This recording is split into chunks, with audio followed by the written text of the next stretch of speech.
En algún momento de los años 2000, me gustó mucho la película ¿Quién mató al auto eléctrico? En ese entonces me sorprendió quién y por qué querría detener la transición al transporte eléctrico. Después de un tiempo, entendí que son las corporaciones petroleras las que imponen sus condiciones y me sorprendió lo poderoso que es su influencia. ¿Y acaso eso es posible?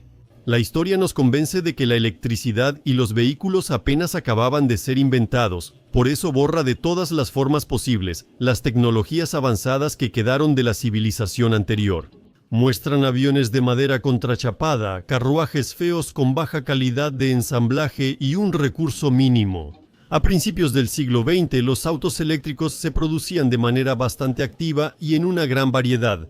¿Por qué la industria automotriz de esa época se ve tan pobre según los estándares actuales? Aunque sabemos que hasta hace poco, antes de la catástrofe, en la Tierra existía una civilización tan avanzada como la nuestra de nivel espacial.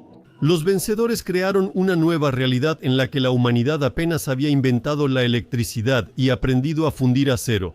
Hace mucho que no hay dinosaurios, pero no entiendo por qué también les molestaban los mamuts. A los últimos los cazaron a principios del siglo XX. Por eso, cumpliendo con las exigencias del control global, los fabricantes desarrollaban todas las tecnologías bajo restricciones muy estrictas. No se podía usar la mayoría de las tecnologías antediluvianas bajo amenaza de muerte. Moscovia, Tartaria y Rusia, es decir, la región de Petersburgo, estuvieron ocupadas por alemanes, ingleses y franceses desde el siglo XVII, y las tecnologías antediluvianas eran destruidas. A gran escala se imponía una nueva historia y ciencia. Y ya para la revolución de 1917, Rusia fue finalmente cambiada a electricidad de pago. Esto se conoce como el Plan Comisión Estatal para la Electrificación de Rusia de Lenin, que hizo que el transporte eléctrico se volviera económicamente inviable. Pero piensen ustedes mismos, antes se podía cargar los automóviles eléctricos prácticamente gratis y luego de repente hubo que empezar a pagar dinero.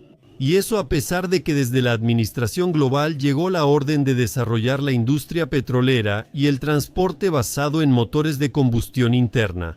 Aquí hay una pequeña reseña de artículos sobre qué autos eléctricos existían según la historia oficial a finales del siglo XIX y principios del XX. Al principio, los autos eléctricos se veían simplemente como carruajes, y sospecho que en realidad eran carruajes a los que simplemente les pusieron un motor eléctrico. Así fue como Hippolyte Romanov creó este automóvil eléctrico, el Electromnibus de Romanov.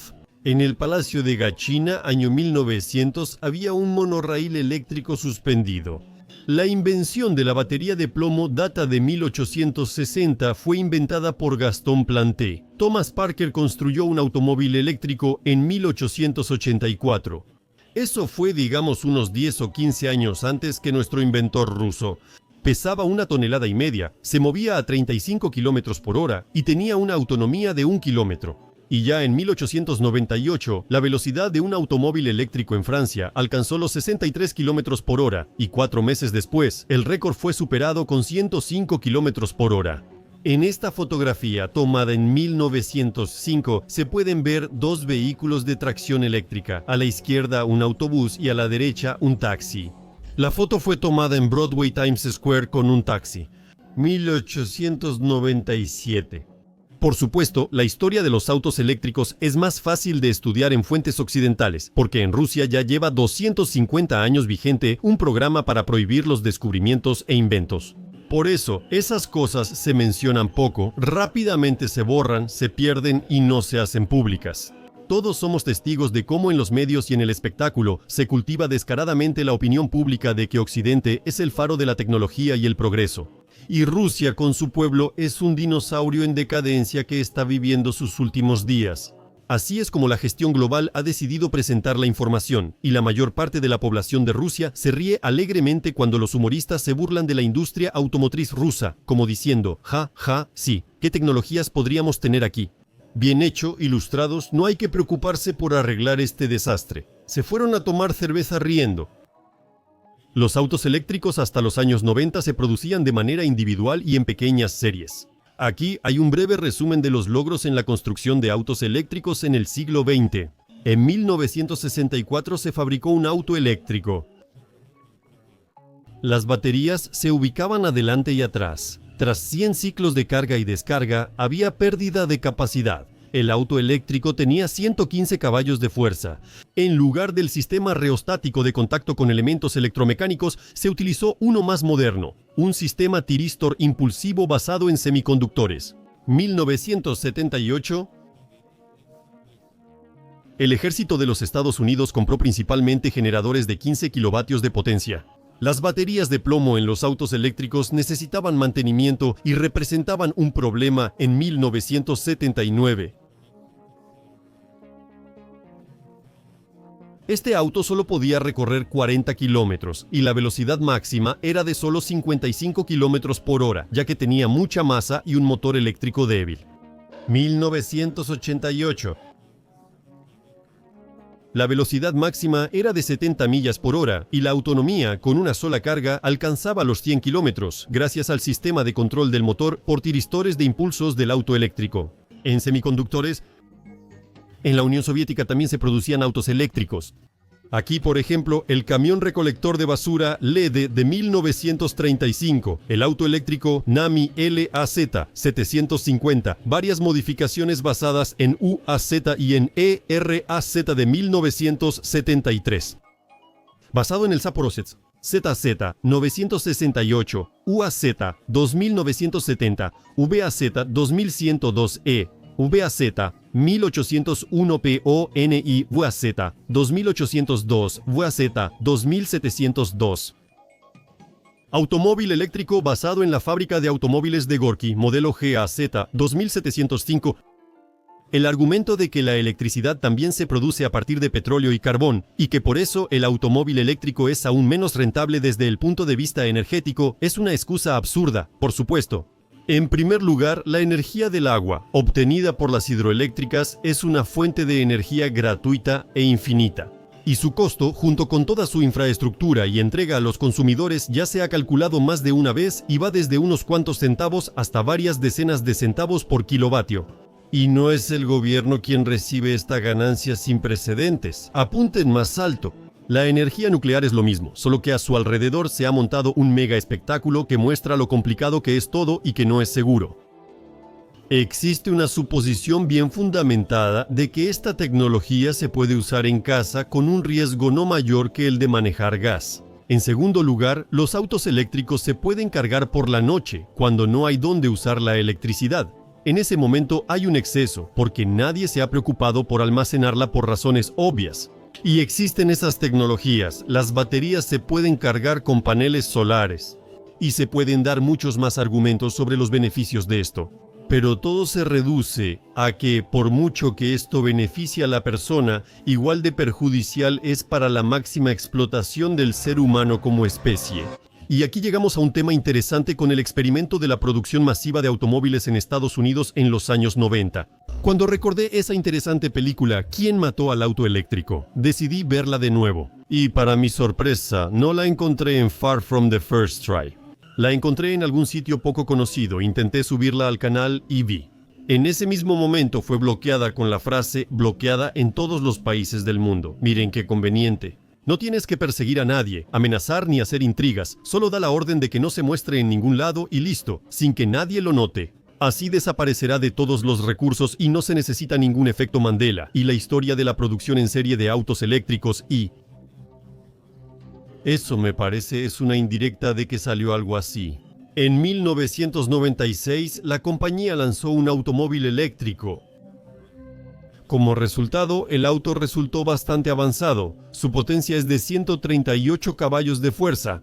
El automóvil aceleraba hasta 100 km por hora en solo 9 segundos, y la velocidad máxima fue limitada artificialmente a 130 km por hora. Eso significa que podía ir aún más rápido. El automóvil estaba equipado con elevadores eléctricos, aire acondicionado, dirección asistida eléctrica, sistema de audio, ABS y control de crucero, así como un cargador especial que permitía cargar el auto tanto a través de una estación de carga especial. Para una carga completa bastaban 3 horas y también se podía cargar desde la red eléctrica doméstica, lo que tomaba alrededor de 12 horas. Es decir, en condiciones domésticas. La autonomía era de 160 kilómetros y con baterías reforzadas podía recorrer hasta 240 kilómetros sin recargar. La empresa anunció un precio de $80,000 y bajo el pretexto de un precio elevado, rentaba el automóvil. Pero cuando los aficionados a los autos intentaban comprar este automóvil incluso a ese precio, la empresa se los negaba.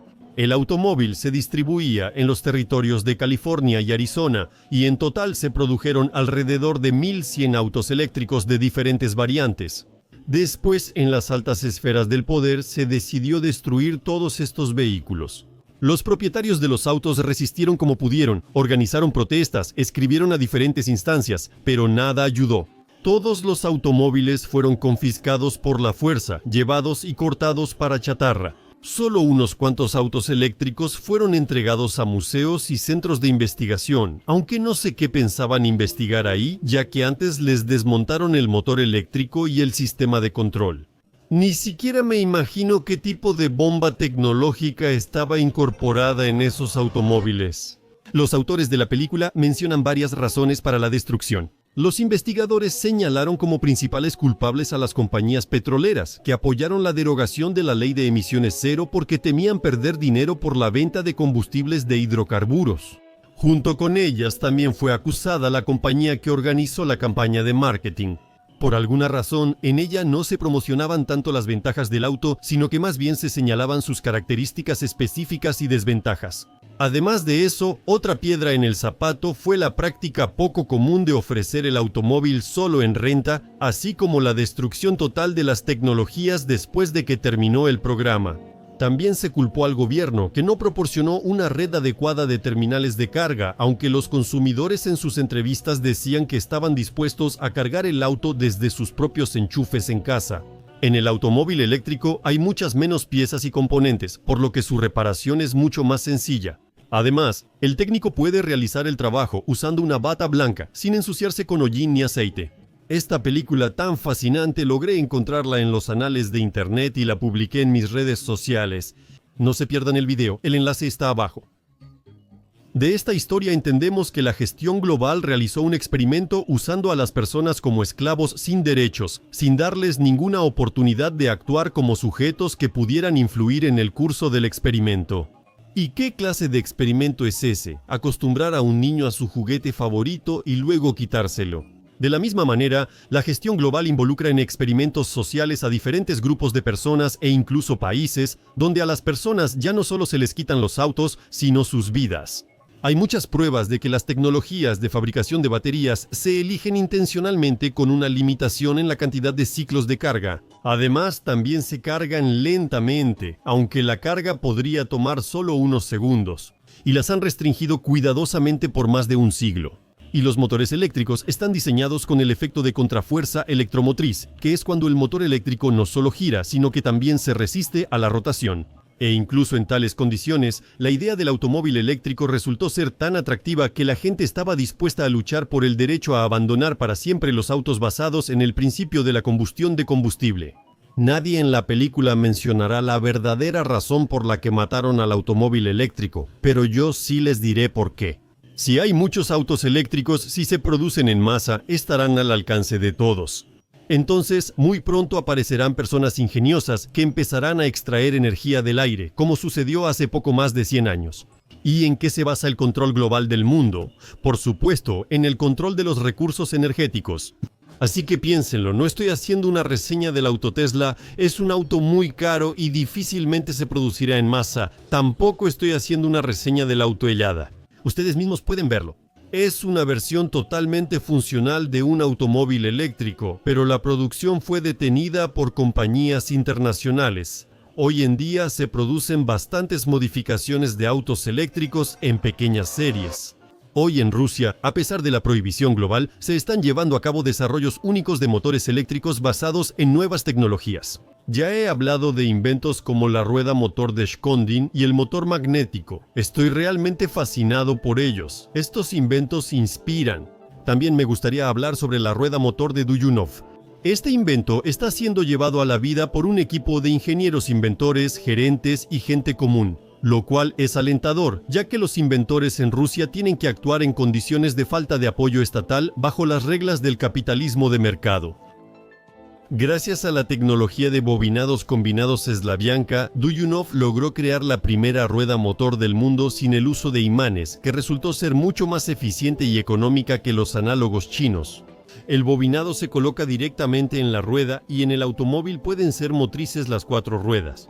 Los ingenieros de la empresa de Duyunov, sin confiar en los fabricantes mundiales limitados por restricciones corporativas, están inventando sus propios acumuladores de energía, que superarán significativamente a los permitidos para la venta masiva. A finales de 2017, en la exposición Transporte Urbano en Ulyanovsk, se presentó un automóvil eléctrico con un motor fabricado con la tecnología de la empresa de Duyunov.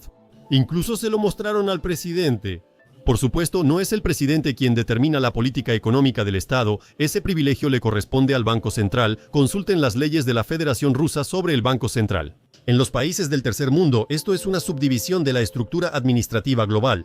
Y por eso, siguiendo sus instrucciones directas, son ellos quienes deciden a dónde dar dinero y a dónde no. Aumentar la edad de jubilación o dejarla como está, no se supone que se dé dinero para autos eléctricos en Rusia. ¿Qué no está claro? La empresa intenta promover sus productos en el mercado a través de inversiones populares. En este caso, el gobierno no interfiere en la inversión colectiva, pero tampoco brinda ayuda. Sin embargo, esto no impidió que el proyecto creciera de ser una startup rusa a convertirse en el mayor proyecto internacional en menos de un año. Puedes obtener más detalles del proyecto en el enlace de la descripción. Me parece interesante esta tecnología y su implementación. ¿Y qué es la ayuda del Estado que estuvo presente, por ejemplo, en la economía de Stalin? Es el estímulo de la demanda a través de diferentes mecanismos para frenar las tecnologías obsoletas y motivar a la población a demandar tecnologías prometedoras. Al mismo tiempo, esa ayuda parece no ser obvia, pero es determinante, y para ello se necesitan tanto recursos económicos como organizativos. Si me preguntaran si es posible la introducción de tecnologías revolucionarias en Rusia, yo respondería que no veo que el predictor global esté levantando las restricciones a la industrialización. Eso significa que no se puede esperar apoyo por parte del Estado. Y la única posibilidad de cambiar esta situación es el interés directo de la sociedad en las tecnologías más avanzadas, es decir, la disposición a invertir, comprar y utilizar estas tecnologías. Presentar sus demandas en todos los niveles posibles de la administración pública y, lo más importante, crear una intención activa, es decir, ser un sujeto y no un objeto de la gestión.